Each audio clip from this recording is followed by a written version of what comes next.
정권을 바꿔도 또 광장에서 우리가 그렇게 겨울에 수많은 날을 촛불을 들고 새로운 나라를 만들려고 외쳤잖아요. 새로운 나라 됐어요? 과거의 불평등함은 미국과 멕시코를 떠올렸잖아요. 지금은 한국이에요. 출생률 세계에서 꼴찌입니다. 아이를 안 낳습니다. 왜? 지옥이라고 생각하니까. 정치민주화도 이루고 경제성장도 했는데 왜 한국은 사람이 살 수 없는 나라가 됐느냐는 거죠.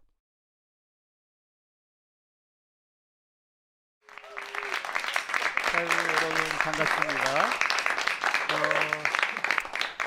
우선 우리가 우리 자신을 잘 모른다는 사실을 알아야 돼요. 그게 제일 중요하다고 생각해요.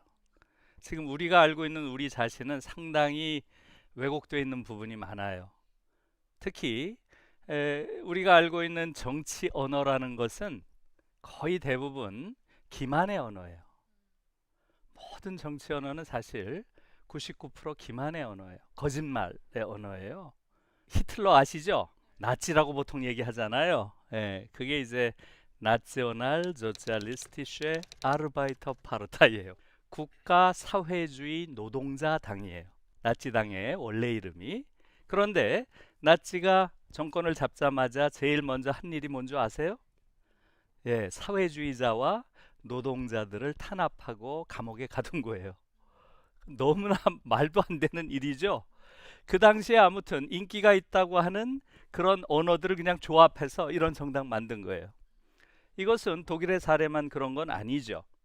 한국의 경우도 마찬가지죠. 한국 역사에서 민주주의와 정의를 가장 유린한 자가 누구예요?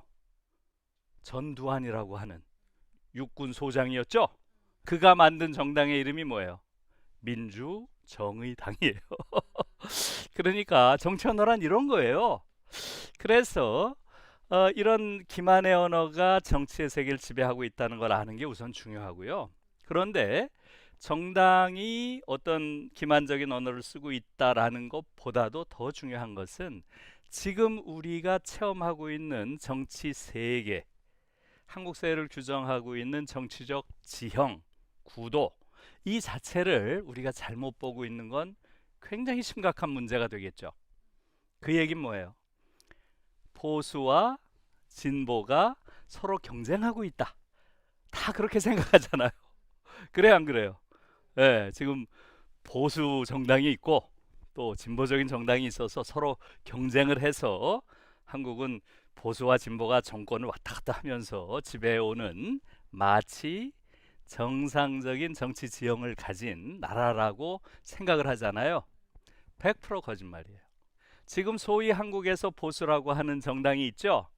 정당 이름은 제가 안 되겠어요. 하도 자주 바꿔가지고 이름이 뭔지도 잘 모르겠어요. 현재 이름이 뭔가요?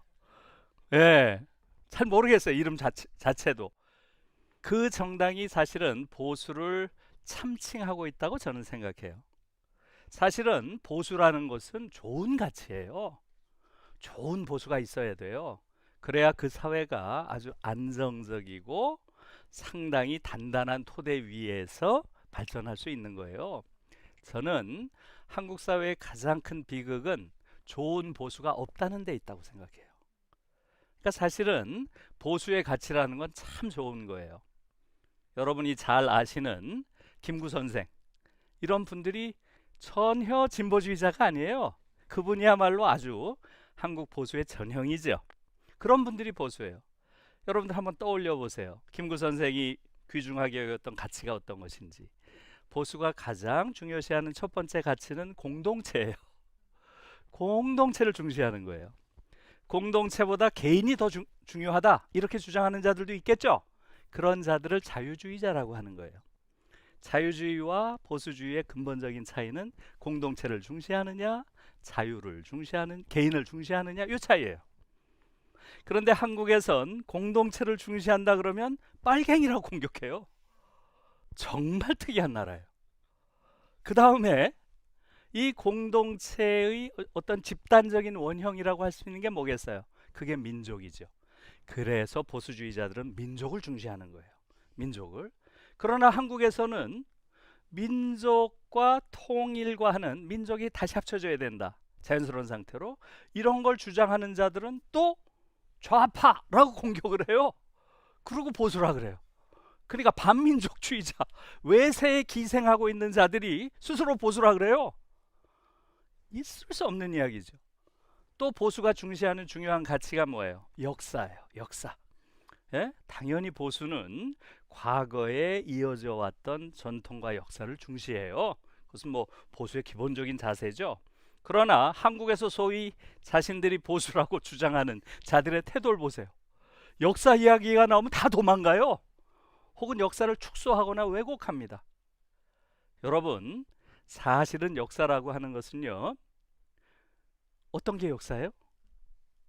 역사라고 하는 것은 정말 중요한 것이죠. 역사가 중요한 이유는 과거에 대한 지식을 갖기 위해서 중요한 게 아니에요. 지금의 나를 보다 심도 있게 이해하기 위해서 중요한 거예요. 그러니까 역사라고 하는 것은 어느 나라나 바로 지금의 나를 있게 한 가장 가까운 최근 과거, 그걸 배우는 게 역사예요. 다시 말하면 근현대사를 가르치는 게 역사예요. 독일의 경우는 히틀러 시대의 그 역사, 자신들의 아주 치부에 해당하는 아주 비극적인 그 역사를 거의 역사 교육의 절반을 가르쳐요. 우리가 이렇게 잘못했다, 인류에게.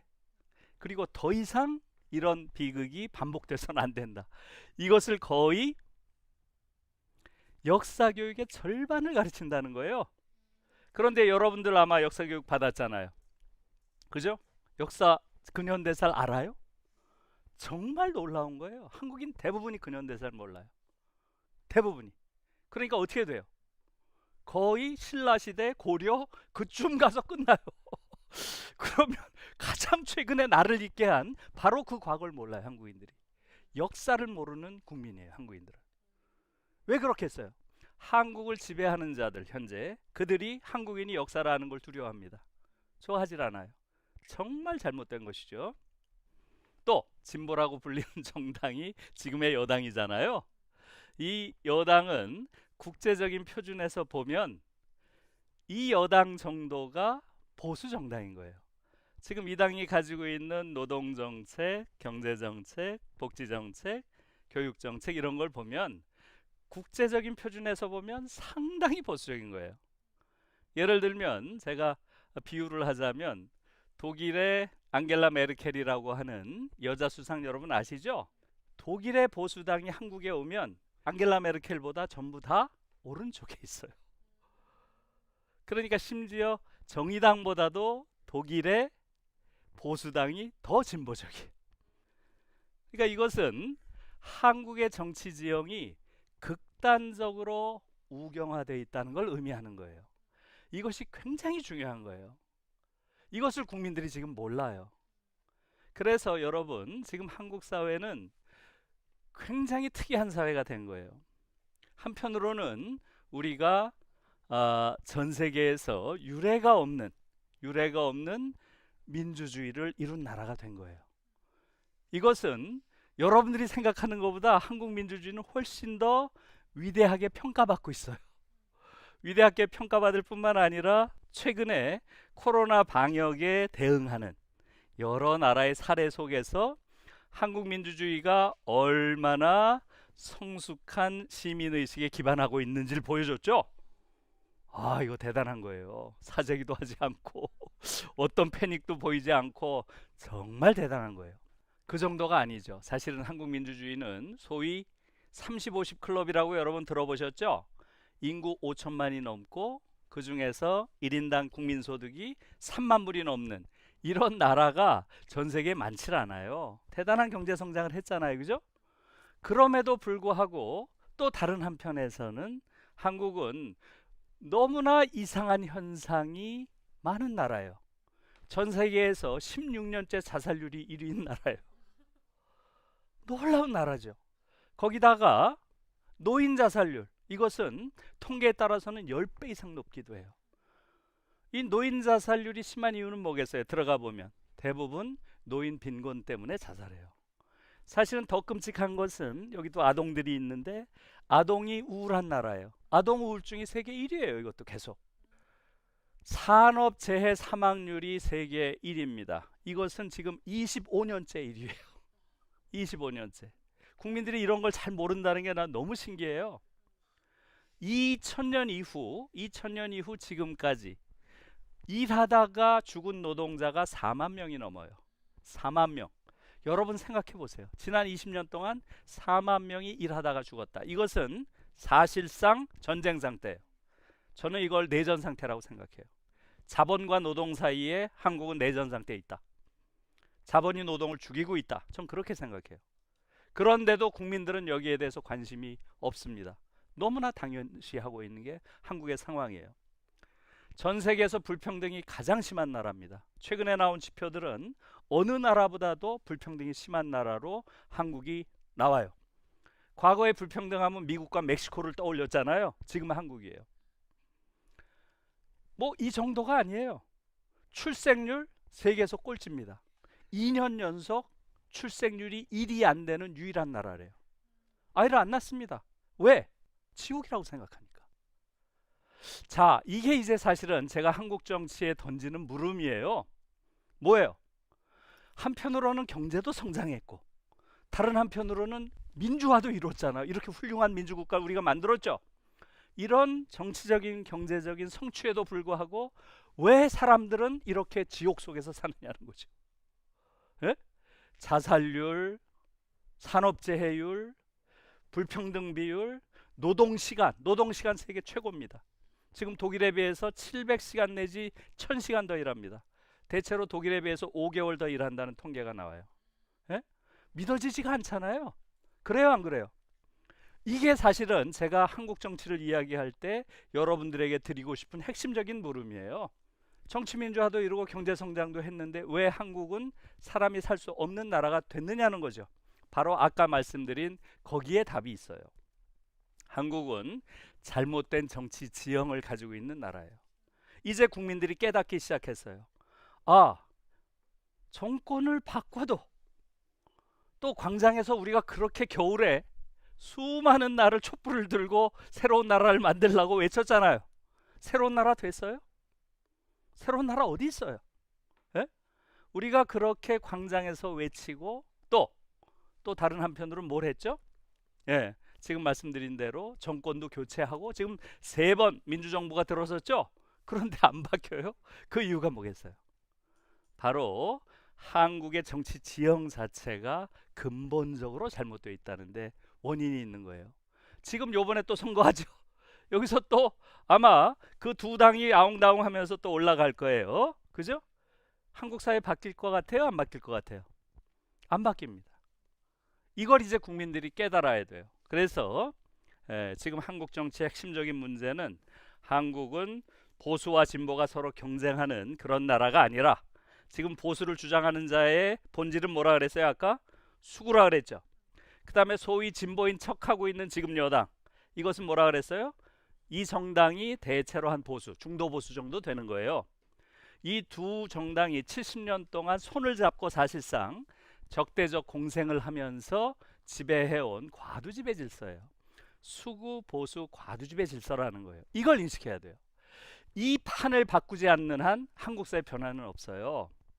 이 정치 지형을 바꾸기 위해선 뭘 해야 되느냐? 여기까지만 말씀드릴게요. 네. 뭘 해야 될 것 같아요? 왜 이런 정치 지형이 생겼을까요? 지금 한국 사회의 국민들의 의식은 사실은 수구는 상당히 좁아졌어요. 과거보다는 상당히 그 비율이 적어졌어요. 그 다음에 보수의 비중은 과거와 비슷해졌어요. 그러나 진보는 상당히 늘었어요. 근데 이게 정치적으로 대변되지 않는 거죠. 그러니까 한국 사회가 정체되어 있는 거예요. 왜 그럴까요? 이 문제를 해결하려면 어떻게 해야 되겠어요? 가장 결정적인 문제는 뭐겠어요? 바로 선거법이에요. 선거법. 지금 투표율이 한 60%밖에 안 돼요. 아마 요번엔 60% 안 될 겁니다. 더 50%대 중반 될 가능성이 많아요. 너무 정치 혐오를 많이 부추겨 놔서. 당선자는 대체로 40% 얻으면 당선하죠. 4, 6이 24, 25%. 나머지 75%의 표는 어디로 가죠? 25%를 받은 자가 나머지 100%, 그러니까 75%를 다 덤으로 얹어서 전체를 대변해요. 75%가 어디로 가죠? 이 표는 사표로 가는 거예요. 그러면 어떻게 대의가 제대로 이루어지겠어요? 독일식 연동형 비례대표제 이런 말 많이 들어봤죠? 너무 복잡하게 들리죠? 간단한 거예요. 내 표가 사표가 되지 않게 하는 선거제도 이렇게 이해하면 돼요. 내가 던진 표가 그대로 여의도에 반영되는 그런 선거제도로 개혁이 된다면 어떻게 되겠어요? 아마 여러분들 중에서도 야, 이 미세먼지 못 참겠다. 정말 환경을 확실하게 하는 그런 사람을 내가 뽑아야지. 그런 사람 있을 거예요 아마. 적어도 5 내지 10%는 있어요. 그러나 그런 사람에게 표를 던져도 대변 안 된다는 걸 알기 때문에 안 던질 뿐이죠. 그래요 안 그래요? 그러니까 대의가 왜곡되는 거예요. 또 많은 국민들이 제가 보기엔 30% 가까운 국민들이 틀림없이 한국 사회의 핵심적인 문제는 뭐예요? 고용 안정, 그 다음에 불평등 해소. 이게 너무 심하니까 고용이 불안하고 불평등한 임금 구조가 너무나 심하니까 이걸 해소하는 확실하게 해소할 정당이 있다면 내가 걔한테 표를 주겠다 이렇게 할 거 아니에요. 그러나 지금 그런 정당에 표를 줄 수가 없어요. 승자 독식 거대 양당이 나눠 먹기 때문에 그걸 줄 수가 없는 거예요. 그래서 요번에도 결국은 거대 양당이 선거법을 개정하겠다고 해놓고 지금 완전히 터무니없는 위성정당까지 만들어서 이것은 위헌입니다. 저는 위헌 소송을 제기해야 된다고 봐요. 지금 이 양당이 하고 있는 것은 대의민주주의라는 헌법 정신을 본질적으로 이거는 침해하고 있는 위헌이에요. 이것은 지금 제가 주장하는 게 아니라 민주주의를 위한 변호사 민변에서 위헌성에 대한 문제를 제기했어요. 그러니까 지금 코로나 사태를 맞아서 국민들이 보여준 의연하고 성숙한 모습과 지금 한국에서 이 정치인들, 특히 기득권 정치인들, 기득권 정치 계급을 이루고 있는 이 정치인들이 보이는 이런 퇴행적이고 기회주의적인 이런 행태는 너무나 대비되는 거죠. 거기에 대해서 우리 국민들이 분명하게 심판을 해야 되는 시기가 됐다고 생각합니다. 예, 정치에 관련해서는 요 정도로 이야기를 마치겠습니다. 예, 고맙습니다.